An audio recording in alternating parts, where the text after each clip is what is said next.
Telugu Desam party MLA మీద దాడి.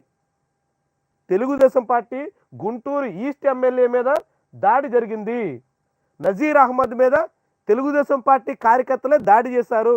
ఆయన చొక్కా పట్టుకుని గుంజి ఆయన మీద దాడి చేసేటువంటి పరిస్థితి వచ్చింది. గుంటూరు ఈస్ట్లో తెలుగుదేశం పార్టీ తరఫున నజీర్ అహ్మద్ గెలిచారు. గెలిచి 8 నెలలు అయ్యింది. ఇప్పుడు ఆయన మీద ఆయన పార్టీ కార్యకర్తలే దాడి చేసేటువంటి పరిస్థితి వచ్చింది. తెలుగుదేశం పార్టీలో విభేదాలు, తెలుగుదేశం పార్టీలో తగాదాలు, తెలుగుదేశం పార్టీలో వర్గపోరు ఏ రీతిని నడుస్తుందో చూడండి. సుభాష్ చంద్రబోస్ సంబంధించినటువంటి వర్ధంతి సందర్భంగా నివాళులర్పించే ఒక కార్యక్రమంలో తమకు తెలియకుండా తమ డివిజన్ పరిధిలోకి వచ్చి, గుంటూరు కార్పొరేషన్ పరిధిలో తమకు తెలియకుండా తమ డివిజన్ పరిధిలోకి వచ్చి ఎమ్మెల్యే కార్యక్రమంలో ఎలా పాల్గొంటారు అంటూ ఒక వర్గం ఆయన్ని నిలదీసింది.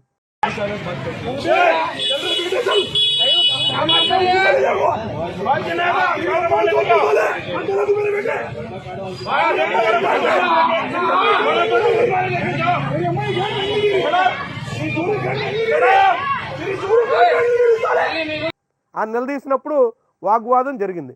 ఆ వాగ్వాదం తోపులాటకి కాలర పట్టుకుని ఎమ్మెల్యే చొక్కా గుంజేటంత వరకు వచ్చింది.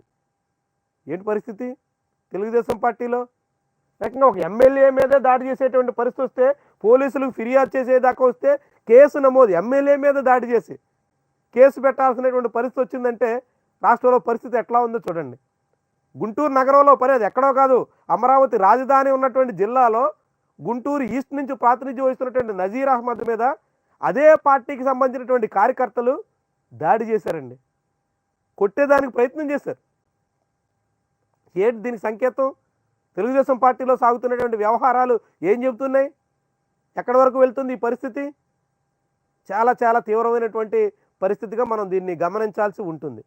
తెలుగుదేశం పార్టీలోనే తెలుగుదేశం పార్టీ శ్రేణులు తిరగబడి తెలుగుదేశం పార్టీ ఎమ్మెల్యే మీద దాడి చేసేదాకా పరిస్థితి వచ్చేసిందంటే జనాలు ఇంక ఏ రీతిలో వ్యవహరిస్తారో మనం చూడాల్సినటువంటి విషయం.